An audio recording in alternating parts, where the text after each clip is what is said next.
The blackest of black skies have only hinted at the emptiness that encompassed the beginning. The circle that grew to a sphere. The sphere that grew to a state of mind surpassing all comprehensible shapes of matter. And just as thoughts are born, such was the creation of the Speck. In himself, he found the universe, both a complete reflection and utter inversion of all that ever was in him. The Speck never aged or grew physically, but time still existed, and he was aware of it. He could remember the difference between the now and the then, and eventually he began to expect the later. It became truth.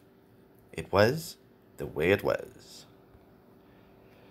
After many laters, the Speck found himself estranged from the stillness of his allotted place in the world.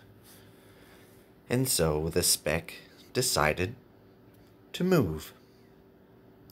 Once. And twice, just a little further. Then thrice, just a little bit faster. And along every which way in back and forth pirouettes and upside down loop-de-loops, the Speck reveled in his newfound excitement. He would speed his way over noteworthy distances and time himself on the way back.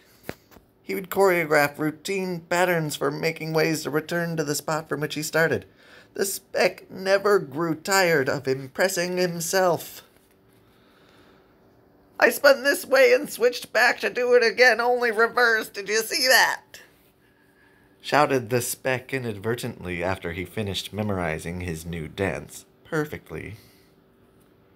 There was no answer. The Speck stopped and thought for a moment.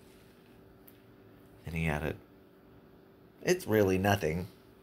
I bet I could do better." Again, he waited silently, and again, nothing. "Hello," he finally muttered as his final bits of hope dredged outwardly from within him. This time the Speck wondered, and he really did wonder. He wondered about the then that had happened long ago when he had experienced his first now. He wondered how the universe as it was could have began the Speck that he was. He remembered that his very first thought was that of his connection with the universe. He remembered realizing that in him was everything it was, and then he had an idea.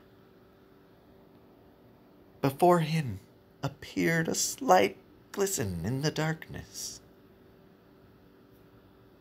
"Hello?" asked the Speck, defying his fear with his curiosity. "I know something's there," he insisted. "Hello?" he repeated as he slowly moved forward. Slower and slower still he progressed, wishing to disbelieve his doubts of finding nothing there. And there it was. He felt it rumbling ever so slightly as he pressed up against it. It was calming. He smiled, but then it jerked away and a twittering giggle resounded out from its center. "That tickles," it said as the giggling subsided. "You're here," the Speck remarked triumphantly. "You're really right here next to me." He was overjoyed.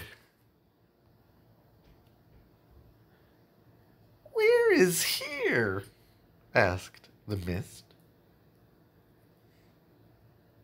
"Here is where we are right now," the Speck responded, trying to sound informative. "Oh," said the mist, happy to be enlightened. "Who are you?" she added after letting a moment for the previous answer to sink in. I'm me, and you're you. Is that all? What else would we be? She shrugged. I'm not sure, she said, and decided in her mind that who she was indeed most probably enough for her to be. I guess you're right, she concluded. It's not about being right, the speck assured the mist as he began rolling in circles around her. It's not? She asked as she listened to his voice start to emanate from different directions, but still beam down at her. Nope, it's about us. Really? Asked the mist as she began to follow the speck's voice by swiveling back and forth to get closer to where he was. What else would it be about? We're all that is here, so it must be. Will we be here forever? She suddenly wondered aloud and stopped her swiveling.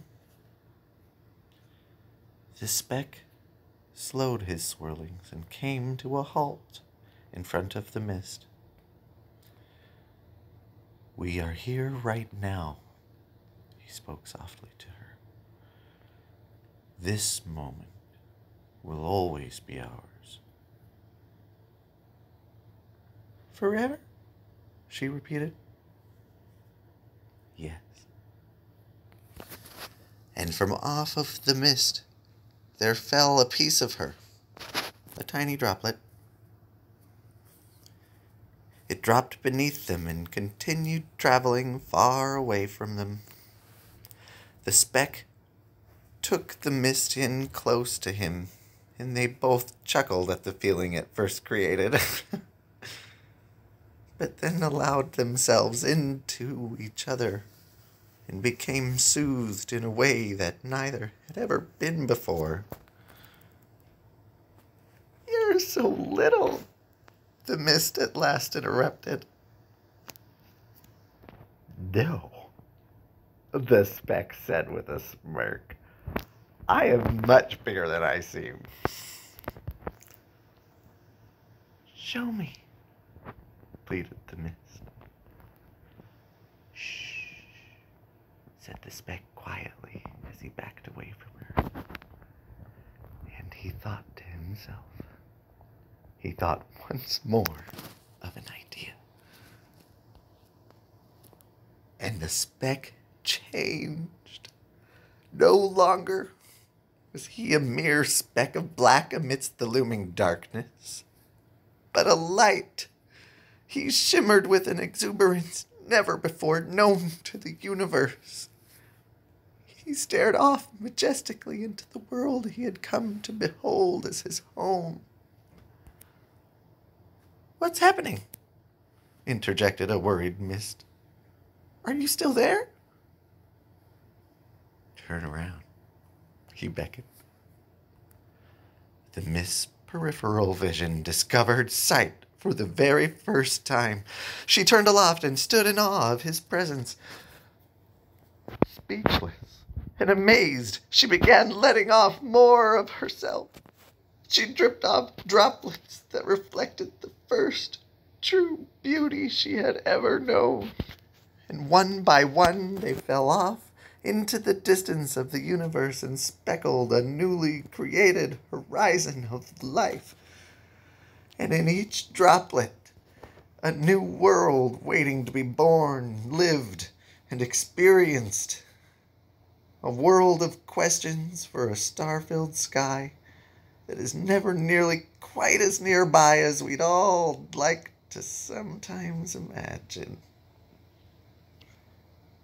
You see, said the speck, I'm not so little after all.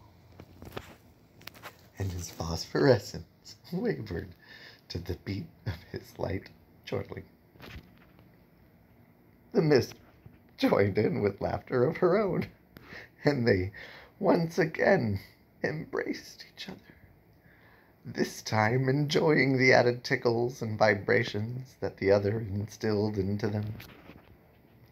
And as time marched onwards, so did the speck and the mist, except they saw to it that they did so in stylings of their own making.